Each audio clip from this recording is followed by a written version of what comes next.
Second, Lieutenant Charles Charlie Brown was attempting to maintain the course of his American bomber, which was critically damaged in the frigid air above Germany on the 20th of December 1943. Brown sustained a shoulder injury, his tail gunner Sergeant Hugh Eckenrode passed away, and numerous crew members sustained injuries, some of which were severe. The crew of the B-17 Ye Old Pub was compelled to shut down one engine and frolic back on another as the aircraft approached its destination, the Focke-Wulf plant in Bremen, Germany, after being struck by flak twice. This had resulted in it falling behind the primary formation of aircraft from the 379th Bombardment Group, and German fighters had closed in like sharks, detecting blood in the water. The bomber was attacked by as many as 15 fighters, resulting in the complete destruction of the tail section, the absence of the nose cone damage to the electrical, hydraulic and oxygen systems, the malfunction of the radio and the entrails of the incapacitated bomber flapping in the slipstream through gaping reds in the fuselage. However, B-17 seconds are resilient, and this particular aircraft managed to continue flying despite the damage. The bomber spiraled toward the Earth as Brown briefly lost consciousness as a result of pain, blood loss, and oxygen deprivation. Brown regained consciousness and observed that the B-17 was situated only a few hundred feet above the ground. He was able to regain control of the situation and proceeded westward toward England, which was 250 miles away in a secure manner. Brown was vaguely aware that he had passed near the perimeter of a German airfield and was unable to persuade the B-17 much above 1000 feet. He soon realized that a German Messerschmitt Bf-109 was flying in close formation alongside him. Brown could observe the German pilot as he gestured toward the ground, instructing him to land the bomber as it was so near.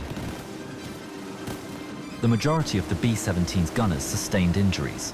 Only a handful of weapons were operational, and none were capable of firing at the enemy fighter that was adjacent. Brown was unable to do more than observe the German aviator and shake his head. After briefly flying alongside the bomber, the Messerschmitt eased away from the aircraft from both above and behind. The gunfire that Brown anticipated must have signaled the end of the ancient pub, yet nothing transpired. He was taken aback when he realized that the German fighter was serving as an escort for the B-17. The fighter remained at its station as they flew over the North Sea and traversed the coastline. The fighter did not reapproach the bomber until they were a considerable distance from the German coast. Brown gazed across, and the German pilot glanced back at him. He raised a gloved hand in salute and then swung his aircraft away toward the east. Brown was able to establish the old pub on the ground, but not at their home base in Cambridgeshire, but at an airbase of the 448th Bomb Group in East Anglia near Norfolk. He and all of his personnel, with the exception of the tail gunner, survived.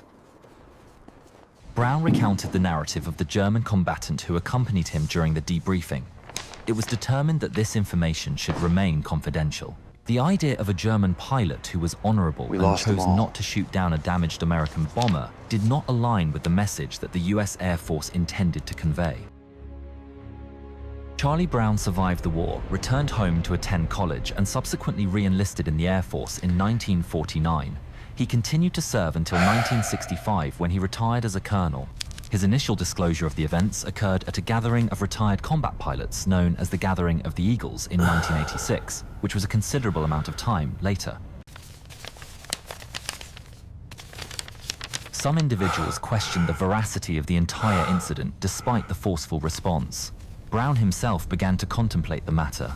His recollections of that day in 1943 were clouded by the stress of combat exhaustion and injuries. Is it possible that his memory is inaccurate? Brown resolved to identify the German aviator responsible, if only to demonstrate that the entire incident was not a figment of his imagination. In 1990, Brown eventually received a letter from a man named Stigler, who was residing in Canada. It had taken 4 years. Stigler clarified that he had been the pilot of the German fighter that had escorted the old pub. Franz Stigler was a veteran pilot with 27 kills as of the 20th of December 1943. When the old pub passed in close proximity, he was refueling on the ground after having flown against American aircraft in his Messerschmitt Bf-109 G6 that morning. He departed and attempted to fire down the American bomber. Nevertheless, as he approached the hobbling aircraft, he could observe the extent of the damage. He would subsequently assert that he had never observed an aircraft that was more severely damaged and still in flight. The commander of Stigler had instructed his pilots to refrain from firing at an enemy who was descending on a parachute.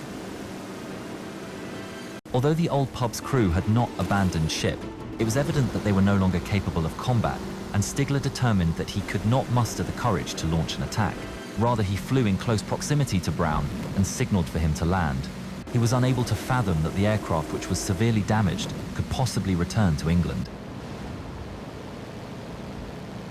Stigler made an extraordinary decision when Brown declined. Rather than gunning it down, he flew in close formation with the B-17 inches, the expectation that this would prevent flak batteries along the coast from firing at it. He accompanied the bomber as it flew over the North Sea until it was free of German airspace, at which point he disembarked and continued his journey toward England. The events that transpired were never disclosed to anyone by Stigler. It was probable that he would have been punished and potentially executed for sparing an American bomber.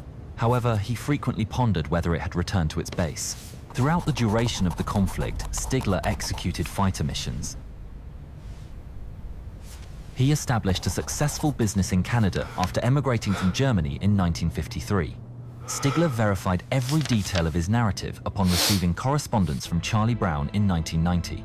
Franz Stigler and Charlie Brown were taken aback to learn that they had been residing within a radius of less than 200 miles for the majority of the time since the war.